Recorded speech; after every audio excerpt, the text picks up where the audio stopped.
Еврорадио.FM. Вітаю ўсіх слухачоў Еўрарадыё. У студыі для вас працуе Зміцер Лукашук, і гэта сумесны стрым Еўрарадыё і Е-прамовы, якія, як звычайна, можна не толькі слухаць, але і глядзець праз акаунты Еўрарадыё ў сацыяльных сетках Facebook, Аднакласнікі, ВКонтакте, на канале YouTube.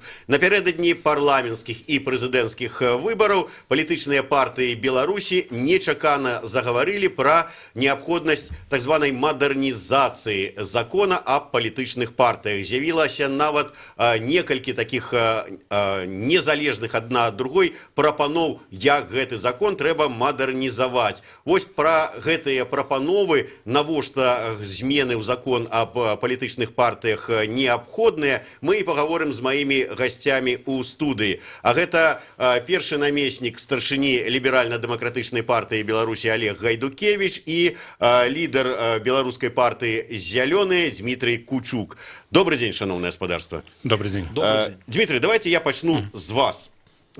Заголовок, який я дав на анонс нашого ефіру, і він якби має на увазі, що почати треба з вас. Вот ведаю, что 11 приблизно партий и рухов собрались, проладили круглый стол, распрацовывали прапановы, якія необходимо внести, на ваш погляд, у закон об палітычных партиях. Давайте вот первый пункт.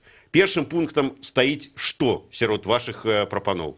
Ну, я, может быть, начну издалека свое выступление. Я хочу сказать, что дело в том, что в этом году правительство приняло решение о том, что будут выноситься изменения в закон о политической партии и общественных организаций. Демократические две группы организаций, мягко говоря, назовем это группа Борисова, которая пошла в Минюст, провела встречу с Министерством юстиции, потом была такая группа Лебедько, Калякин, другие тоже провели встречу по поводу того, чтобы понять, что Минюст будет менять в этом законе. И, значит, потом было, скажем, проведен круглый стол со стороны представителями Минюстиции, где мы тоже обменялись, сделали такие предложения по политическим партиям. И в итоге было буквально на той неделе второе чтение такого закона, который Минюст попросил нас все-таки, чтобы мы внесли свои изменения, приближенные к законодательному акту. И мы выработали 12 таких основных позиций, но я бы разделил их по 3 блокам. То есть первый блок – это все-таки бюджетное финансирование политических партий. Тут у нас были разные дискуссии, разные подходы, но я хочу сказать, что мы остановились на варианте, когда политические партии, допустим, получают бюджетное финансирование, привязанное к бюджету прожиточного минимума, из расчета, допустим, за представителя партии проголосовало, допустим, 5 человек, значит, соответственно, это считается, пускай будет 20 рублей, и эти деньги получает партия вне зависимости, победили на выборах, либо не победили. Второе предложение, то есть второй блок, это доступ политических лидеров политических партий к государственным телевизионным каналам, то есть гарантированный доступ, это должно быть прописано в законе, это самое.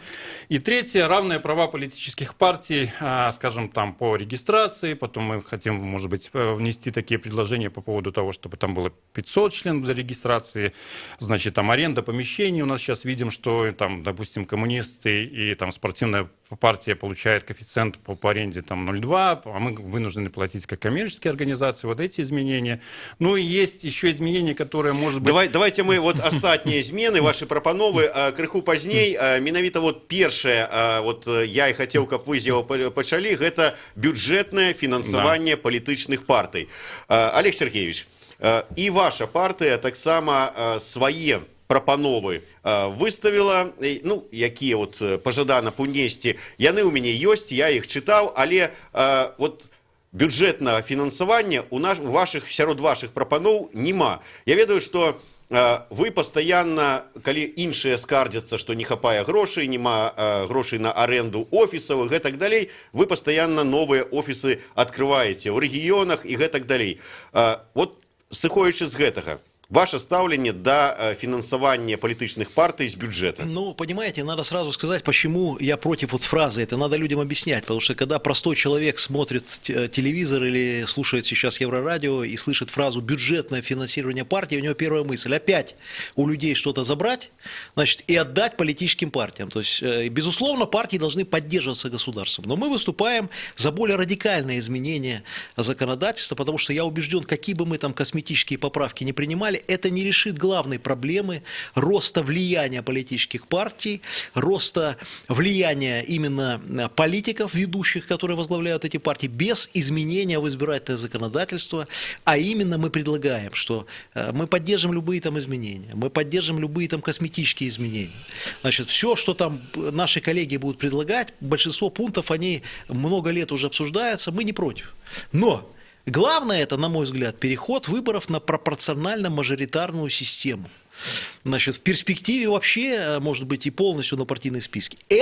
Вот это решение, оно включает в себя все остальные решения, о которых говорили в том числе и коллеги из других политических партий. Поясню. Если будут выборы по пропорционально-мажоритарной системе, то партии, преодолевшие определенный процент и попавшие в парламент, автоматически получают финансирование, как и во всех странах мира. Причем людям надо объяснять, что это сами люди фактически финансируют ту партию, за которую они проголосовали. Создаются фонды, есть мировой опыт, я не буду сейчас рассказывать, практически ни одна страна мира без этого не обходится. Второй момент. Партии, если переходят на выборы по пропорционально-мажоритарной системе, лидеры партий получают автоматически доступ до телевизионных каналов, то, о чем вот сейчас говорил мой коллега, потому что меняются правила избирательной кампании.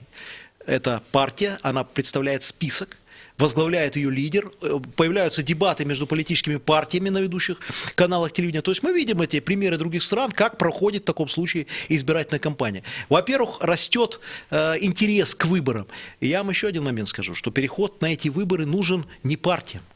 Он нужен стране, потому что можно критиковать партийную систему выборов, и во многих странах ее критикуют, но альтернативы до сих пор нет. Почему? По одномандатным округам всегда один победитель. Всегда. А что делать тем, кто набрал 19% голосов? 21% голосов по одномандатным округам. Это огромное количество на самом деле людей, которые проголосовали. И они фактически в парламенте и в местных советах не представлены. А партийные списки позволяют партии от 5-7%, это демократизирует, разные мнения будут представлены. Мы предлагаем вообще начать. У нас вот, естественно, перед выборами президентскими не надо ломать, значит, систему, это будет не совсем правильно, но у нас четкое предложение. Заканчивается парламентская кампания, заканчивается президентская кампания, местные выборы давайте проведем по пропорционально-мажоритарной системе. Первое, к местным выборам будет огромный интерес. Второе, протестируем партийную систему выборов на местных выборах. Это два. Третье. Это на самом деле изменит страну. Это вот мы говорим о развитии гражданского общества, демократии, о появлении политической элиты страны в хорошем смысле слова, лидеров партий, которые будут отстаивать суверенитет, независимость, на которых будет держаться вот политическая система страны. Это будет хороший шаг. Поэтому вот наше предложение это главное на самом деле. То есть оно включает в себе то, о чем и говорят, наверное, наши коллеги. При этом я абсолютно не против, что они вот выработали какие-то предложения. Более того, мы с Минюстом находимся на постоянной тоже связи, значит, мы тоже вносим свои предложения, и многие из предложений, они созвучны, в принципе, ничего плохого я в них не вижу, ничего плохого. Таким чином, ліберальна-демократичная партия прапановує змянить выборчую систему, как было партийные списы, и потом уже, коли партия атрымала голосы, она атрымала и финансование. Вы ж хочете атрымать финансование априори, то есть еще не пошли в парламент, але уже финансование маете. Но мы немножко, может быть, реалистично подходим к этому изменению. Дело в том, что, я не знаю, некоторые юристы, в том числе и говорят, чтобы, допустим, ввести в Беларуси вот эту пропорциональную систему, нужно изменение в Конституции.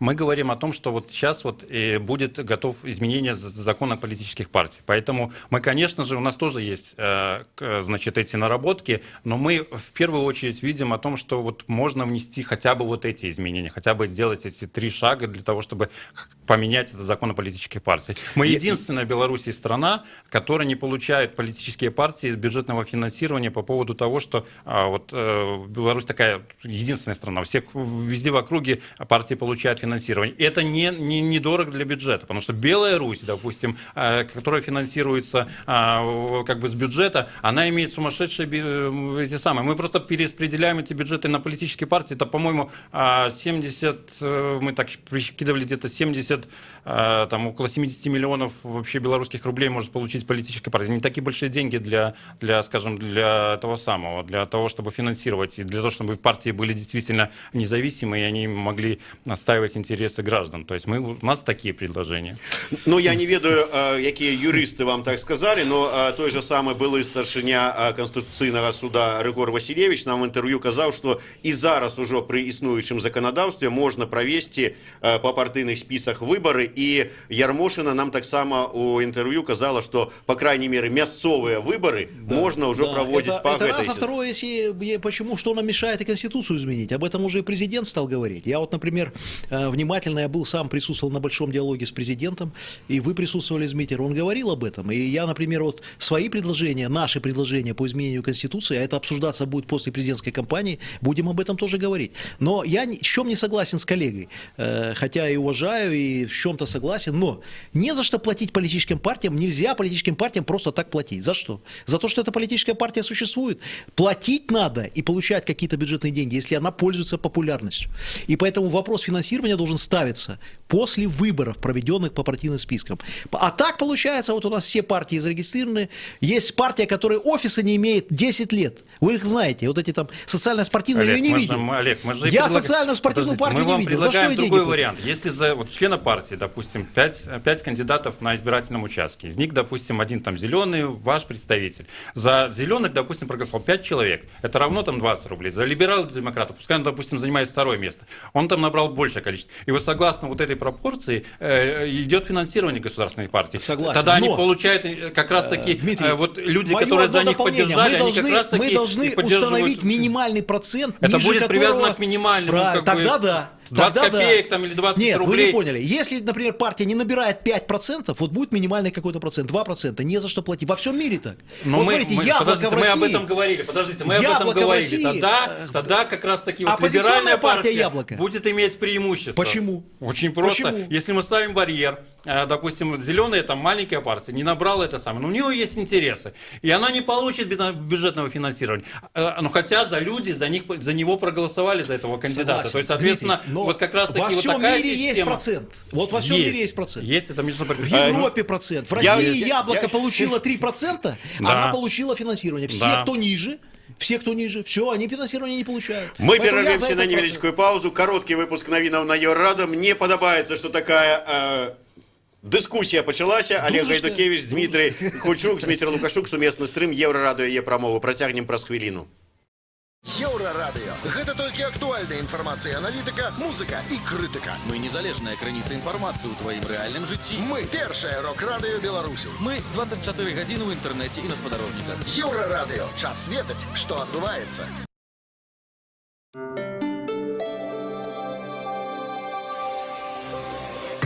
Еўрарадыё. Навіны наша справа. Вітаю ў студыі Святлана Адзінец, каротка пра асноўныя падзеі. Музычны прадусер Віктор Дробыш мае намер падаць у суд на Еўрапейскі вяшчальны саюз за скандал з галасаваннем Беларусі на конкурсе Еўрабачання 2019. Раней судзейская каманда ад Беларусі раскрыла, за каго галасавала ў паўфінале, з-за чаго члены журы дыскваліфікавалі. Пазней было прынятае рашэнне скласці сярэдні бал ад краіны з рэзервовым кошыкам галасавання. У выніку расійскі выканаўца Сергей Лазараў не атрымаў ні аднаго бала ад нашай краіны, хаця разлічваў менавіта на высокія балы ад Беларусі. Асноўная версія – суіцид. 20 траўня следчы камітэт выступіў з такой афіцыйнай заявай па справе аб гібелі інспектара ДАІ ў Магілёве. Нагадаю, 22-гадовы лейтенант міліцыі Яўген Пратаповіч знойдзены застрэлены 16 траўня, а 18 траўня інспектара пахавалі. Па словах прадстаўнікоў следчага камітэта, версія аб выкраданні невядомымі на Чорнай Волзе не пацвердзілася. На целе няма слядоў барацьбы ці гвалту. Міністэрства аховы здароўя каментуе смерць 9гадовай школьніцы пасля урока фізкультуры ў Тураве. У прэс-службе Міністэрства аховы здароўя паведамілі, што створана вялікая камісія з вузкімі і шырокімі спецыялістамі. Дзяўчынка памерла ў Тураве пасля таго, як прабегла 100-метроўку. У яе з раніцы балеў жывот. У нашай краіне бліжэйшыя 4 дні чакаецца дажджлівае, але вельмі цёплае надвор'е. Пралётныя дажджы і навальніцы ўначы і зранку туман. Уначы 10-16, цяпла ў дзень 21-27 са знакам плюс. І гэтак будзе прыкладна да 25 траўня.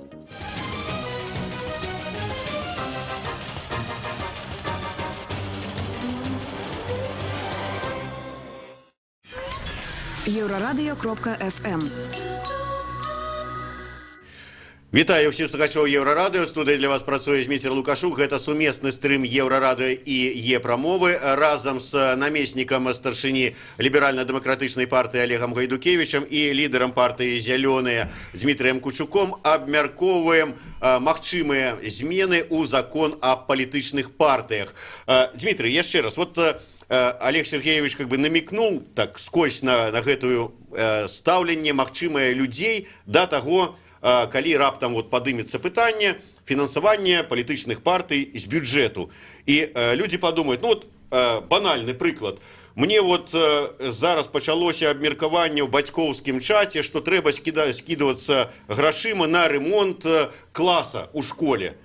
Так вот, чаму я тут павінен і класы за свае грошы рамантаваць, і яшчэ і палітычныя партыі аплочваць, хаця я палітыкай ввогуле не цікаўлюся. Вот вы готовы до того, что люди вот так поставятся до ситуации? Ну, во-первых, всегда, наше мнение, что во-первых, в бюджете заложена поддержка, я опять же говорю, там на уровне там, Белой Руси, там у них действительно там бюджеты порядка там, 20 миллионов долларов, там и все остальное. То есть, соответственно, вот эти деньги, которые уже сейчас там выбираются с бюджета, то есть они перераспределяются, допустим, на развитие политической системы, политических партий, согласно вот тому, значит, варианту, который вот мы позволяем. То есть для бюджета это не растет, как бы, это не это самое. Соответственно, если человек, мягко говоря, точно знает, что он, допустим, идет на выборы, и его голос стоит 20 рублей, если он поддерживает зеленых, значит, он, соответственно, готов на это самое, чтобы люди лоббировали как раз-таки, вот там, допустим, зеленые технологии, там, другие какие-то те ценности, которые предлагаются. Соответственно, у него не будет возникать вопроса, ну, там,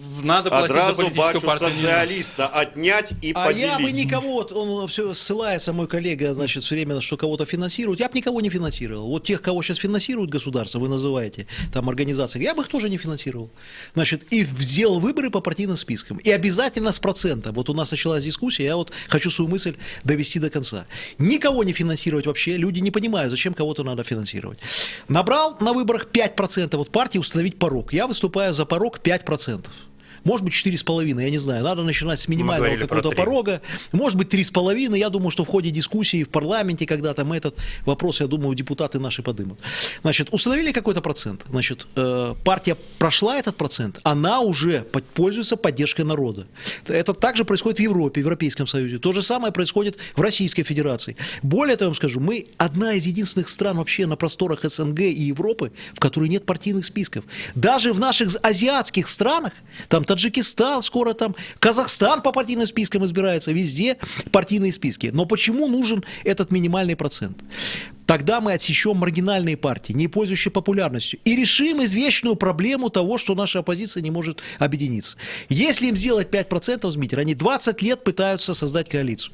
На следующий день коалиция будет создана. Они будут знать, что надо набрать 5%, тогда они что-то будут из себя представлять, получать бюджетное финансирование, смогут открыть офисы. Хотя я про офисы, мое мнение простое. Если в партии есть 10 человек, в Минске 10, то можно, не надо хоромы.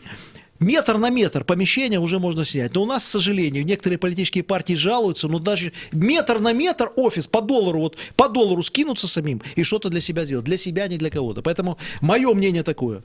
Пропорциональная мажоритарная система, минимальный процент, после которого партия претендует на финансирование. Пример: Россия, Яблоко. Партия не попала в парламент по партийным спискам, но набрала, она оппозиционная партия, Явлинский ее возглавлял, но набрала 3,5% и получила государственное финансирование, что позволило позволило ей развиваться и на местных выборах недавних, как вы помните, на муниципалитете Москвы что-то получить. То есть вот это справедливей.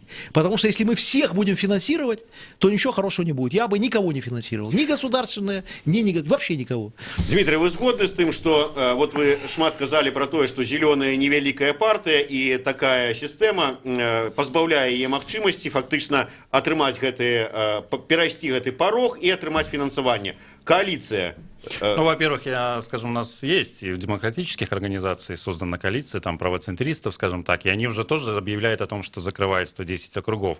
Дело здесь немножко в другом. То есть мы сейчас, вот как бы в Беларуси, то есть политические партии не получают финансирования никак. То есть у нас единственная возможность, скажем, пополнить свой бюджет для того, чтобы там проплатить ту же аренду и все остальное, это выпустить газету, которая может быть продаваться, и с этого получать как бы определенные деньги, либо иметь как бы пожертвования там граждан.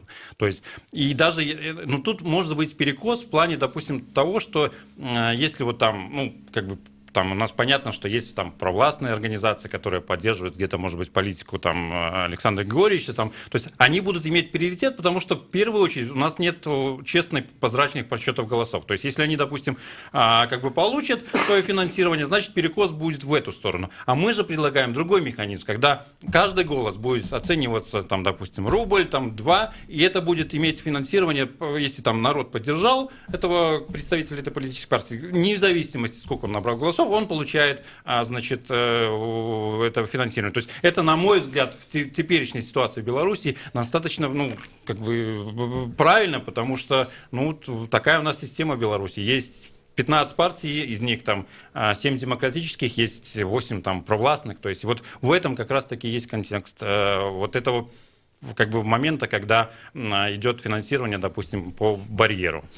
Спадар Олег, вот пытание закранул доброе Дмитрий. Як вы лічыце, партыйныя спісы гарантыя таго, што сапраўды пры нашай сістэме падліку галасоў, увогуле пры нашай беларускіх выбарах, як кажуць, што выбараў няма. Вот я памятаю минулыя парламенцкія выбары, вы прыходзілі да нас в эфир і былі перакананыя на 110%, што вы станете депутатам парламента, что выиграете на своим участку. Да. И я вот чамусьці вот перакананы, без всяких эківокаў, что вас ведаюць на вашей окрузе. Гарантыя, партыйныя спісы, што будзе сапраўды сумленны падлік галасоў, што сапраўды як ёсць, так и люди атрымаюць. Нету страны мира, где нет административного ресурса, нету страны мира, где нету каких-то вот идеальных выборов, не существует. Но партийные списки гарантируют альтернативу в парламенте. Это гораздо, значит, более демократическая система выборов, чем одномандатные округа. Приведу европейский пример. Франция. Там выборы по одномандатным округам. Оппозиция получила на выборах президента 21% практически. На парламентской кампании сумели по одномандатным округам получить только 3 места.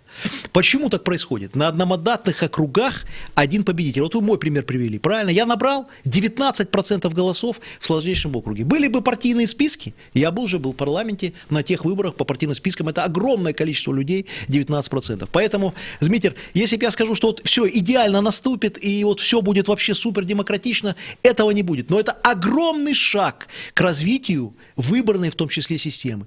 Потому что на самом деле изменится все. Изменится парламент, изменятся местные советы, появятся фракции, появится фракционная работа. И еще один момент, который бы я отметил. Нам это нужно. Слушайте, у нас выстраиваются международные отношения со всеми странами мира. Во всех странах партийные фракции. Вот приезжает наш депутат, его первое, что спрашивают, вы какой идеологии вообще придерживаетесь? Какую партию вы поддерживаете? Во всем мире есть четкое понимание. У нас депутат говорит, я представляю Кобрин там, или Шклов. Это хорошо. Никто не против. Но все-таки во всем мире парламент вот играет вот эту роль, и это будет большим шагом. В том числе, отвечая на ваш вопрос и отвечая Дмитрию, это будет шагом к демократизации избирательного законодательства. Всегда мы найдем за что покритиковать. И избирательную комиссию, и по партийным спискам, и местные власти. Но, во-первых, вариантов административного ресурса будет меньше у местных властей, потому что все-таки партийные списки – это немножко другая система выборов. Люди идут голосовать за партию.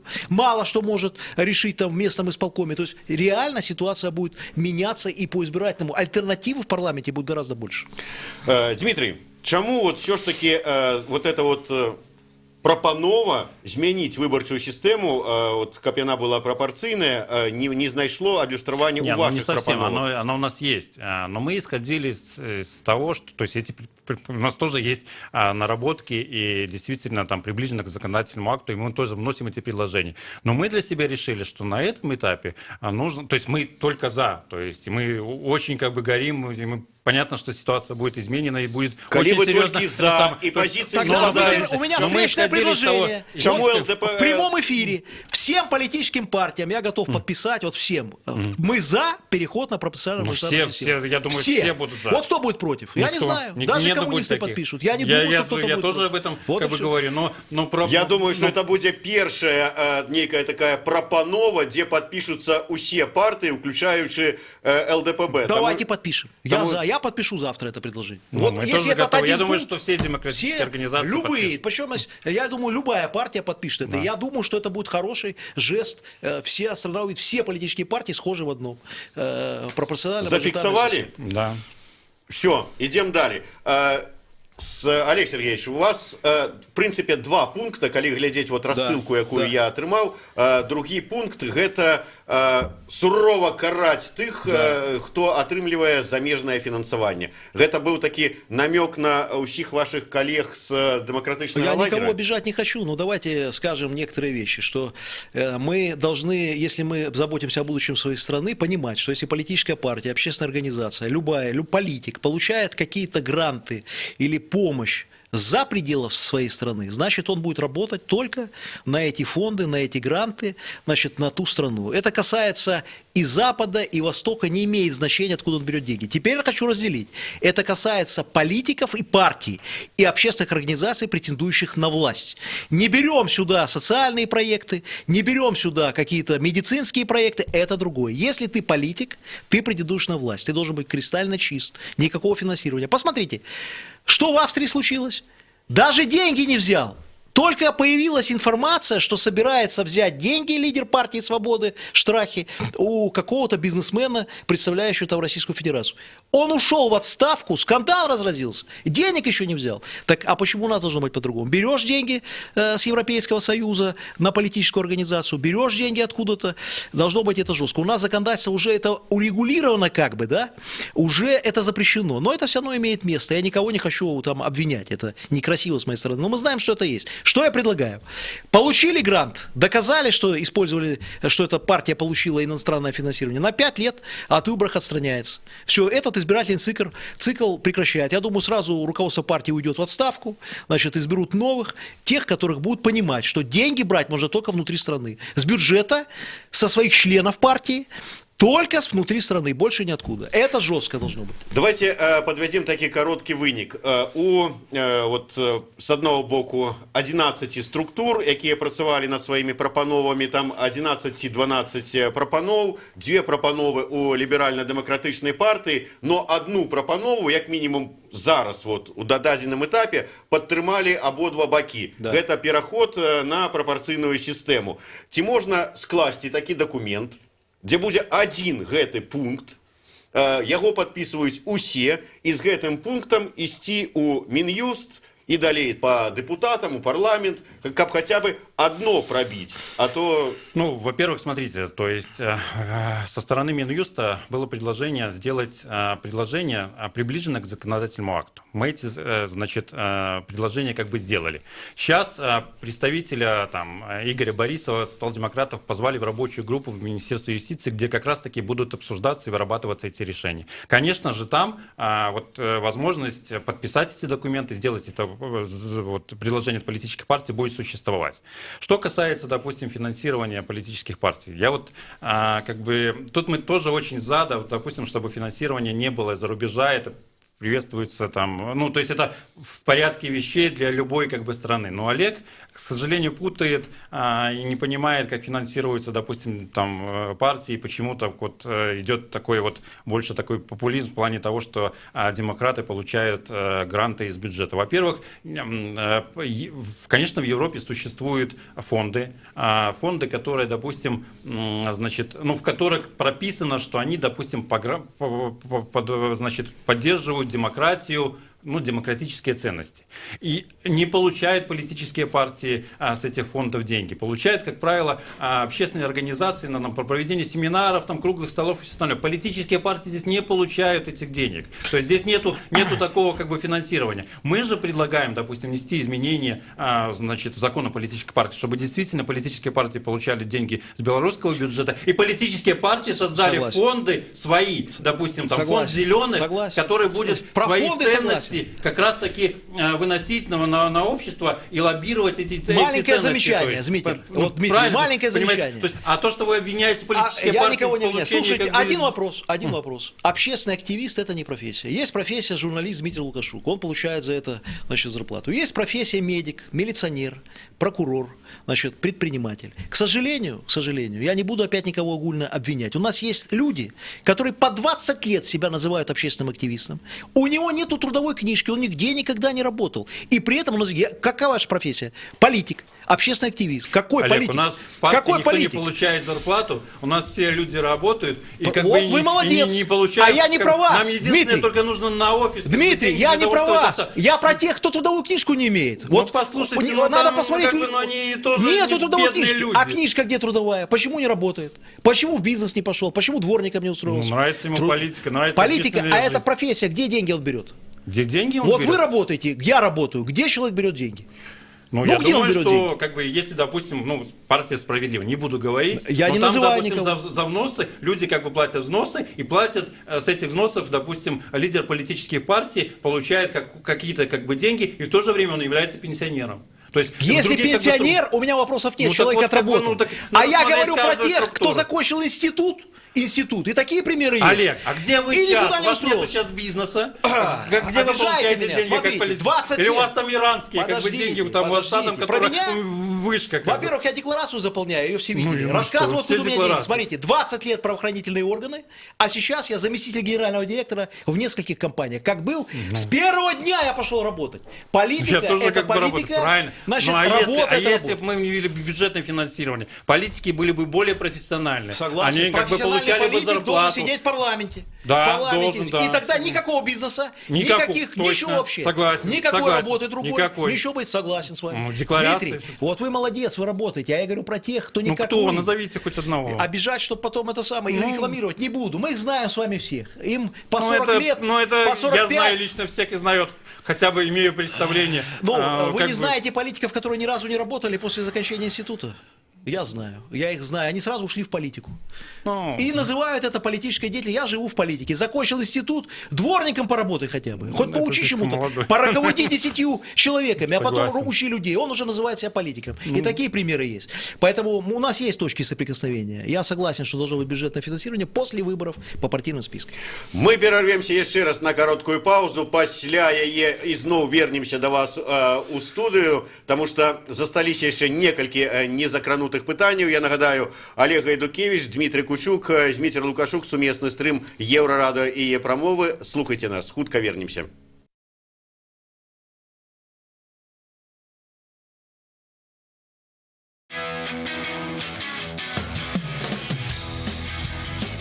Еўрарадыё. Мы першае рок-радыё Беларусі. Самыя свежыя навіны і аналітыка, музыка і крытыка. Мы незалежная крыніца інфармацыі ў тваім рэальным жыцці і ў інтэрнэт-прасторы. 24 гадзіны на суткі нас можна знайсці на старонцы еўрарадыё.фм. Лаві нас на спадарожніку Астра 4А, 4,8 градусаў на ўсход. Еўрарадыё. Час ведаць, што адбываецца.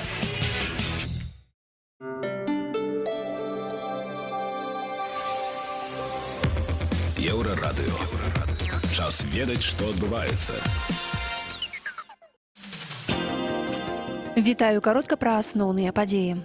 Путін не змог адчыніць дзверы падчас сустрэчы з прэзідэнтам Аўстрыі Александрам фон дам Беленом. Яны былі закрытыя, экскурсія нечакана спынілася. Спатрэбілася трошкі часу на пошук ключоў. Гэты кур'ёзны інцыдэнт зафіксаваны ў санаторыі Русь у Краснодарскім краі. Гэта ўжо другое здарэнне, якое адбылося з прэзідэнтам Расіі ў Краснодарскім краі ў траўні. Нядаўна ў Сочы пасля хакейнага матчу Пуцін не заўважыў на лёдзе чырвоны дыванок і ўпаў. Сёння следчы камітэт дае каментар аб гібелі супрацоўніка ДАІ. Ніякіх раненняў у вобласці пахвіны ў яго не было, паведамляе афіцыйная прадстаўніца следчага камітэта Юлія Ганчарова. Яна паведаміла, што абмовілася на брыфінгу, сказаўшы аб 18 патронах у 2 абоймах. У кожнай абойме па 8 патронаў, а следчыя выявілі толькі 15. Штаноў на загінулым не было, бо ён іх спаліў з дапамогай вадкасці для распальвання і зрабіў гэта наўмысна. Тлумачыць спадарыня Ганчарова. У цэнтры Мінска ў Свіслач злілі смярдзючую субстанцыю і 2 дні як не прыбіраюць. Раніцой 18 траўня ў раёне кафэ «Маяк» на вуліцы Маяковскага з'явілася невядомая смярдзючая субстанцыя. Мінчукі скардзіліся на пах фекалій. Вечарам на месца прыязджалі МНСнікі, уключаючы машыны хімічнай бяспекі. Бралі пробы рэчыва. Як распавялі Еўрарадыё ў мінскім управленні МНС, нягледзячы на непрыемны пах, пагрозы для жыцця няма. У найбліжэйшыя 4 дні ў нашай краіне чакаецца прыемнае травеньскае надвор'е, пералётныя дажджы і навальніцы. Тэмпература паветра і ўначы і ўдзень вельмі высокая. 10-16 уначы, 21-28 удзень.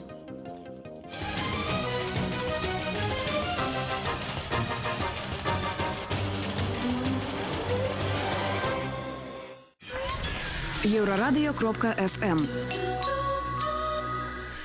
Вяртаемся ў студыю Еўрарадыё. Для вас працуе Зміцер Лукашук, і разам з Олегам Гайдукевічем і Дмітрыем Кучуком мы працягваем абмяркоўваць магчымыя змены ў закон аб палітычных партыях. Як ужо было сказана, пры Мін'юсце створана працоўная група, якая будзе распрацоўваць, абмяркоўваць нейкія свае прапановы па зменах у гэты закон. Мы зараз вот у другой частцы шмат гаварылі пра, і ў першай таксама, пра, может быть, пераход на змешаную сістэму, выбары па партыйных спісах. Нават нарадзілася прапанова падпісаць супольную заяву ад усіх палітычных партый, дзе падпішуцца вот і зялёныя, і ЛДПБ, і ўсе астатнія партыі, па тым, што неабходна так вот праводзіць наступныя выбары, бліжэйшыя хаця б вот мясцовыя саветы па партыйных спісах. Але нам тут адразу каментуюць, вось Алексей Сігаев піша, што прапановы па прапорцыйнай сістэме не адлюстроўваюцца ў законе аб палітычных партыях. Гэта выбарчы кодекс. Так калі зараз вот у гэтую працоўную групу, якая створана пры Мін'юсце, ці ёсць сэнс ісці з такой прапановай? Я думаю, человек правильно написал комментарий, но мы почему не должны говорить об этом? То есть это наше глобальное предложение, и я думаю, что все политические партии поддержат. Это вопрос, конечно, не к Минюсту. Это вопрос к парламенту в первую очередь, это вопрос к парламенту, это вопрос к руководству страны, чтобы такое решение созрело. Но политические партии обязаны о нем говорить, в том числе и в Минюсте, лишнего этого не бывает. Конечно, мы не будем сказки рассказывать, что Минюст сейчас примет какое-то решение и будут партийные списки. Нет. Но я просто говорю о том, что перейдя на пропорционально-мажоритарную систему, мы решим все вопросы, которые сейчас обсуждали, и все предложения, которые мы делаем. Согласен, поэтому нужна политическая воля для я того, согласен чтобы с этот закон комментатором, приняли. что на самом деле это вопрос не Минюста. Но говорить об этом надо. Партия ЛДП, например, говорит об этом уже много лет. И будет говорить. Потому что я убежден, что это станет серьезным шагом. Дмитрий, я вернусь до вот этой працоўнай группы. Вы сказали, что Игорь Борисов, лидер грамады, будзе працаваць у этой працоўнай групы, але мы ведаем прыклады не адной працоўнай групы пры розных структурах, і выніку асабліва няма. Хопіць толькі Ярослава Романчука прыгадаць, які сышоў з кансультацыйнай рады пры адміністрацыі прэзідэнта. Вы спадзяецеся, что будет вынік? Ну, во-первых, у нас есть, скажем, долгосрочное, скажем, того, что мы хотим. Конечно, для того, чтобы прошли эти изменения, даже те, которые мы предлагаем, нужна политическая воля, я об этом говорил. То есть нужны, в принципе, люди, которые готовы будут это лоббировать и готовы озвучивать и, соответственно, продвигать. У нас есть возможность, допустим, у нас есть там Анисим, есть Конопатская, есть законодательный акт. Возьмите этот законодательный акт, внесите в повестку дня, допустим, сессии этого самого. Это тоже один из вариантов. Сделайте приложение, сделайте политический какой-то жест для того, чтобы, ну, как бы озвучить эту тему. Это тоже один из вариантов. Допустим, потом еще лоббирование там, каких-то предложений, там, направлений. То есть мы будем это делать не в зависимости, допустим, какая будет реакция от, скажем, вот, там, в этой рабочей группе по Минсессии. То есть мы свои предложения сделали. Как отреагирует на это Минюст, какие будут изменения, мы увидим к концу года. Вот и все. То есть для нас мы свои предложения сделали. То есть, а дальше уже это не к нам вопрос. Я бы, Дмитрий, два слова сказал. Значит, чтобы люди понимали, что почему политические партии так важны. Никогда не будет такого в Беларуси, чтобы все люди придерживались одной программы, одной идеологии и имели одно мнение на какую-то проблему. Всегда есть разные мнения. Нас вот раньше учили, вот все должны быть коммунистами и все должны поддерживать КПСС. Были беспартийные коммунисты. Это неправильно, это тупик. Всегда должны быть разные политические партии, разные мнения. Поэтому вот при всей критике партийной системы, при всей критике политических партий, их есть за что критиковать, альтернативы нет. Политические партии позволяют людям объединяться на той или иной идеологической платформе, и выборы расставляют по своим местам. Например, эта партия 20%, это 15%, это 10%, это 5%. Если бы считали голоса, я думаю, в Беларуси была бы точно такая же но система. все имеют право быть представлены. Но, я еще раз говорю, про считание голосов. По одномандатным округам, я вам скажу, власти не надо ничего даже мучиться. Значит, вот, например, кто может выиграть там у олимпийского чемпиона, Слушайте, который никакой лидер политической партии вот не если бы выиграет? они показали вот так Вот вот и всё. бюллетени, там стояла галочка за это самое. И увидели наблюдатель, увидел как бы этот самый там представитель ЦНС. Согласен, Вопросов бы критиковать никаких надо, не было. критиковать надо, Вопросов но никаких по не было. Но они же не показывают эти одномандатным голоса. округам никогда в парламенте альтернативы много не будет. Во Согласен. всем мире, ну, и в Согласен. Европе супер демократично. Почему во Франции Там только 3 показывают голоса, даже в оппозиционных Украине депутата? показывают. Почему во Франции только 3 оппозиционных депутата? То есть одномандатные округа всегда административный ресурс. Даже возьмем Российскую Федерацию, посмотрите. Ну, я с вами не Не спорю будем про их хвалить, пропорциональную партийные систему. списки, да, и одномандатные округа. Везде Давайте- Единая Россия победила. Один депутат где-нибудь там проходит альтернативный, а так Единая Россия. В Европе то же самое. Поэтому Ну, нужны давайте смотреть на Европу, не на пропорционально-мажоритарные- Россию, как бы. На Европу смотрю. Везде пропорционально-мажоритарная система. Где одномандатные округа, Слушайте, ну, мне не нравится. Давайте поговорим, может быть, еще Вот на и какие-то всё. другие темы. Ну, еще изменения? таким чынам, ёсць прапановы, вот як у аднаго боку, так і другого боку. Як вы лічыце, все ж таки зараз дойдзе до таго, што будуць унесеныя змены ў закон аб палітычных партыях, якія змогуць зрушыць з месца сённяшні стан палітычнай ситуации в Украине и вот привести до того, про что вы кажете. Я, первое, верю, что нельзя ничего оставлять вот так, как есть, надо двигаться вперед, менять. Страна прошла 25 лет, надо двигаться дальше. Есть риски, есть возможности дальнейшие риска в стране, без этого не будет. Но второй момент, политическая партия не должна плакаться и участвовать в выборах, и бороться за власть при любых условиях. Поэтому мы сейчас все силы на выборы бросаем. Но я более пессимистически смотрю на ту ситуацию, будут ли изменения внесены в этот закон. Я знаю, что те предложения, которые хотело, значит, вот Министерство юстиции внести в этот закон, это прежде всего вот там их заставляет для того, чтобы был там какой-то, по-моему, международная организация по борьбе с коррупцией, и они хотели о том, чтобы политические партии, значит, вносили свои бюджеты, показывали, то есть кто их как бы финансирует. И, ну, единственное изменение такое, оно не привязано, допустим, конкретно к человеку, а просто расписали, допустим, там от физических лиц столько-то, от организации столько-то. И второе изменение, которое они хотели внести, это в принципе о том, чтобы политические партии имели обратную связь с населением. Когда на сайтах политических партий там есть электронная возможность для людей электронно обращаться в эти органы, и, соответственно, партии обязаны будут отвечать на эти самые. Вот эти изменения, которые юстиция готова была вносить в закон о политических партиях. То, что он несет, мы свои предложения, еще раз повторю, мы сделали. То есть дальше нужна политическая воля со стороны государства, чтобы эти изменения были включены в этот закон. Ну, поглядим, як будзе працаваць працоўная група, выбачайце за тавталогію. На заканчэнне нашага эфира я хочу просто скарыстацца магчымасцю тым, што у нас у эфиры сядзіць у мінулым, не, у адстаўцы, у запасе, як правильно сказаць, супрацоўнік Бывших праваахоўнікаў. сотрудников МВД не бывает. Да. Так скажем. Супрацоўнік, не штатны супрацоўнік міліцыі. Спадар Олег, вот гэта ситуация с Яўгенам Потаповичем, с інспектарам ДАІ, які загінуў у Магілёве. Сёння была агучаная версія следчага камітэта, што гэта суіцид. Я чытаў каментары ў сацыяльных сетках, усе ў шоку. У вас пытанняў не ўзнікла наконт этой версии? Вопросов много, значит, и я скажу, что все-таки сегодня надо дождаться официального расследования, потому что Следственный комитет сказал, что это основная версия, но все-таки мы ждем результат экспертиз, мы ждем результатов, которые будут другие органы давать.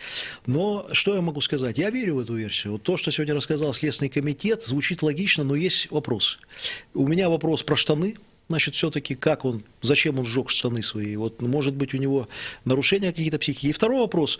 Если у него были попытки суицида в апреле месяце, как и у меня нет оснований не верить, как он вышел на работу? То есть, как он ходил на работу, если у него были попытки суицида? Это, ну, не знаю, правда это, неправда, надо дождаться. Я уверен, что будет очень жесткое расследование, в хорошем смысле слова, служебная проверка жесткая, потому что это вопиющий случай все равно. Значит, и на самом деле надо разбираться. То есть, на сегодня то, что озвучил Следственный комитет, мне как профессионалу, как человеку, который отработал много лет, все профессионально звучит. Там же, давайте вот людям объясним немножко, которые нас слушают. Там же проанализирован каждый его шаг с момента выхода с дома по сотовым, значит, элементам и по видеокамерам. Это первое. Но второй момент, давайте все-таки дождемся официального расследования, чтобы опять не спешить с какими-то выводами, потому что мы видим, иногда делаем какие-то поспешные выводы, а потом оказывается все совсем по-другому. Но я сам был сегодня удивлен, скажу честно. Я сегодня был сам удивлен, потому что, естественно, вопросы есть. Вопросы есть, я надеюсь и верю, у нас профессиональное следствие, оно сумеет ответить на все эти вопросы.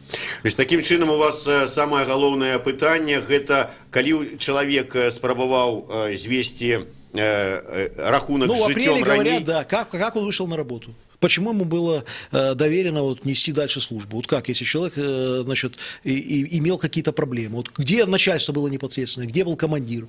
Почему не разобрались с этой проблемой? Как разобрались? А может, разбирались, мы не знаем как? То есть давайте, это первый вопрос. Второй, конечно, мы ждем экспертиз и ждем. Дело резонансное, я сейчас обращаюсь вот, и считаю, что надо максимально сейчас обществу давать информацию, потому что это обсуждает вся страна. Максимально давать информацию. Мы верим, но максимально давать информацию. Как, почему все-таки штаны сжег? Вот это все надо выяснять, определять, как это происходило, почему поехал, купил дрова, зачем. Надо опросы проводить. Я уверен, что сейчас, я знаю одно, сотрудники МВД, Следственного комитета грызут сейчас землю для того, чтобы это преступление максимально, значит, быстрее разобраться и ответить на все вопросы, потому что, во-первых, оно стоит на контроле у главы государства, оно вызвало большой резонанс в обществе, вся страна это обсуждала несколько дней, это дико, значит, когда вот эта первая версия о том, что убили сотрудника МВД. Поэтому я жду ответов. Я убежден, что в данном случае надо максимально быстро и оперативно давать информацию журналистам, значит, людям, для того, чтобы не появлялись фейковые новости, для того, чтобы не появлялись фейковая информация, надо очень хорошо работать с журналистами сейчас, Следственному комитету, давать информацию, какую можно. Я понимаю тайну следствия, но какую можно давать, чтобы люди не гадали. У нас вот все иногда происходит из-за того, что нету какой-то информации. Вот вы два пункта такого незразумелостяў адзначылі, а кайданы вас не смутили, то, что у яго были руки скованные? Но на этот вопрос сегодня Следственный комитет давал оценку предварительную, без экспертизы. Давайте еще раз, давайте говорить профессиональным языком. О чем-то можно говорить после результатов экспертиз. На сегодняшний день я не видел озвучивания окончания экспертиз, баллистической экспертизы, баллистическая экспертиза и ту, которую проведет наш эксперт, она покажет, можно было в этом состоянии совершить выстрел или нет, как он эти наручники одел, экспертиза. Поэтому по наручникам сегодня ответ вразумительный прозвучал, но ждем экспертизу.